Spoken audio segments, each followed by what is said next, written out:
Pertama kali istri saya yang nyegat Hmm. di depan pagar sana, murid datang, dibilang, nanti kalau kamu tanya soal, kamu baca soalnya ya, matanya kabur, dibilangnya gitu, nggak dibilang buta. Nanti dibilang buta, mereka kan nggak tahu. Kalau dibilang buta langsung itu, jangan-jangan, ini orang buta ngelesin bisa nggak? Kalau di sini suka cara gampangnya dikasih tahu gitu. Kalau di sekolah kayak lebih rumit gitu.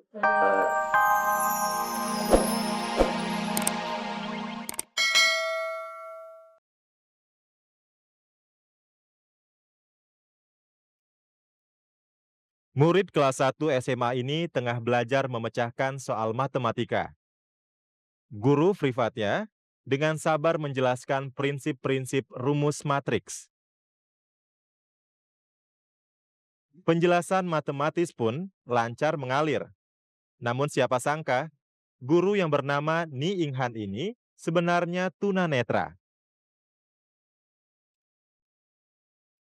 Setelah 22 tahun, hidup Ni Inghan gelap gulita. Tetapi tidak dengan kecerdasannya. Walau sempat terpuruk pada awal kebutaannya, Ni Inghan pantang menyerah. Di tahun 1991, Ni memutuskan untuk memberikan bimbingan matematika kepada mereka yang membutuhkan di rumahnya, di kawasan Cibubur, Jakarta Timur. Istri pernah coba bikin ayam panggang segala macam, tapi hasilnya itu keuntungan jual ayam panggang itu nanti bisa dengan modalnya bisa habis dimakan. Terus saya pikir ini saya akan coba memberikan les biarpun dalam keadaan gelap gulita. Sebelumnya, lulusan Teknik Elektronik ITB ini pernah melakukan hal serupa. Selain pernah memberikan les semasa kuliah, ia pun pernah mengajar di sebuah universitas di Salatiga pada tahun 70-an.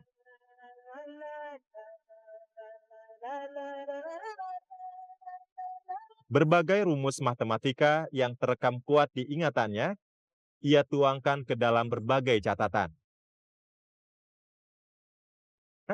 Awalnya, murid Ni 3 orang. Bermodal kepercayaan diri, ia pun meyakinkan mereka jika ia adalah guru matematika yang handal. Pertama kali istri saya yang nyegat di depan pagar sana, murid datang, dibilang, nanti kalau kamu tanya soal, kamu baca soalnya ya, matanya kabur, dibilangnya gitu, nggak dibilang buta. Nanti dibilang buta, mereka kan nggak tahu. Kalau dibilang buta langsung itu, jangan-jangan, ini orang buta ngelesin bisa nggak? Kalau di sini suka cara gampangnya dikasih tahu gitu. Kalau di sekolah kayak lebih rumit gitu. Soalnya kalau sama Om Henghan semua juga bisa dijawab gitu. Jadi soalnya nggak ini, jadi gampang gitu. Ini garis B berpotongan. Bagi Ni, tidak ada kata menyerah dalam kamus hidup. Pedoman itu terus ia pegang dan menjadi penopangnya dalam kehidupannya kini. Kalau kubus ini, itu sisi ini, rusuk ini.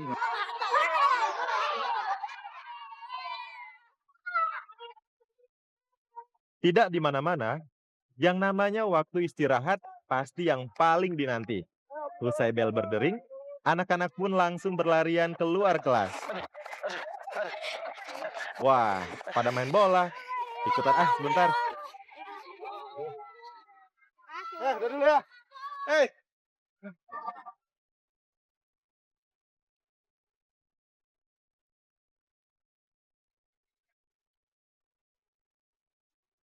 Di ruang guru, guru-guru berkumpul. Suasananya sangat kekeluargaan. Beberapa dari mereka bahkan bersantap bersama selama murid-murid beristirahat. Maklum, jauhnya lokasi sekolah membuat mereka tak sempat sarapan di rumah.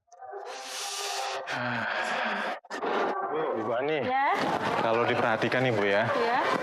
sekolah atau SD Cikoneng ini kan cukup jauh ya Bu ya dari kota dan lumayan terpencil ya. Ya. Dan ngomong-ngomong di sini juga udah semuanya guru tetap. Belum, kami di sini yang guru tetap hanya 4 orang, sedangkan yang 5 orang lagi masih tenaga honorer. Ya. Oh gitu. Ya. Honorer Bu ya. Iya. 5 masih guru honorer di sini. Honorer, mereka juga di sekolah. Kemudian juga di Oh gitu. Nah Bu, kalau ngomong soal guru honorer, ya.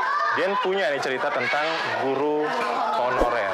Aduh, coba ceritain dong sedikit gitu Oke. ceritanya. Iya, Dian ceritain. Gini Bu ceritanya.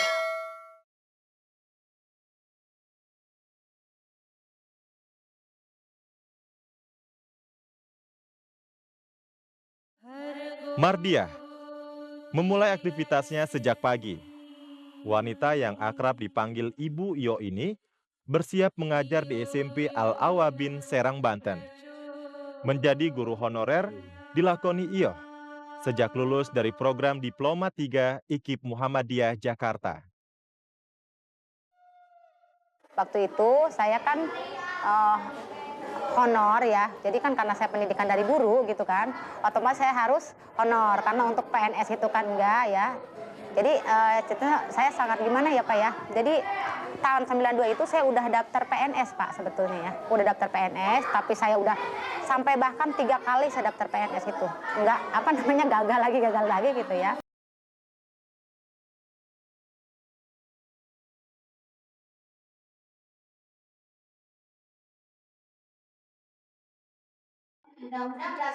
Di SMP Al-Awabin, Iyo mengajar mata pelajaran PPKN 3 kali sepekan.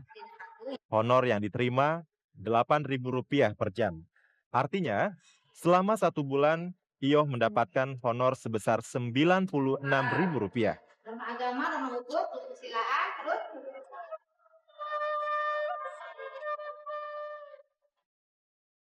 seminggu sekali, Iyo juga mengajar di Madrasah Sanawiyah Al-Khairiyah yang berjarak 4 km dari sekolah sebelumnya. Di sini, honor yang didapat tidak seberapa, Rp40.000 sebulan. Tapi Iyo tetap menerimanya dengan harapan bisa mencetak anak didik yang berkualitas. yang berisi perintah.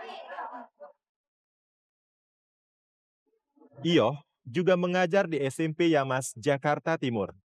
Honornya sebagai guru bantu di sekolah ini Rp200.000 per bulan. Tak sebanding dengan ongkos perjalanannya ke Jakarta.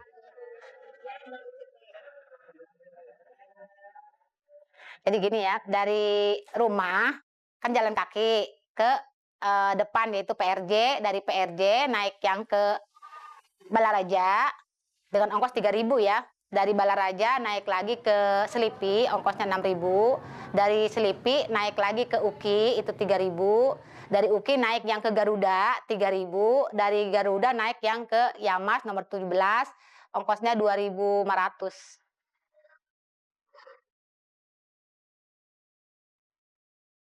Janda 2 anak ini memilih pulang ke rumah orang tuanya di Serang, Banten. Setelah suaminya meninggal 5 tahun silam. Ia tak kuat menanggung beban jika harus menetap tinggal mengontrak di Jakarta. Seminggu sekali, selepas mengajar di Jakarta, Iyo menyempatkan berbelanja ke pasar Tanah Abang. Jam 1 kita harus mampir dulu ke Tanah Abang untuk beli pakaian buat dijual. Terus itu juga kan karena untuk menutup kebutuhan itu ya Pak ya.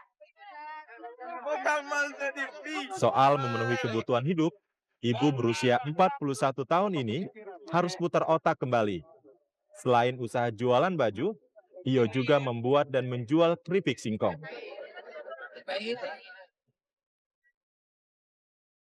Dibantu kakak dan ibunya, Iyo mengolah 100 kg singkong dalam sepekan. Keripiknya dijual di Kampung Kroya, Desa Jengkol. Tiap bungkus dijual Rp400. Awalnya sih kita ya malu ya sebagai guru gitu ya, tapi karena kebutuhan gitu kan, ya lama-lama sekarang udah biasa gitu Pak.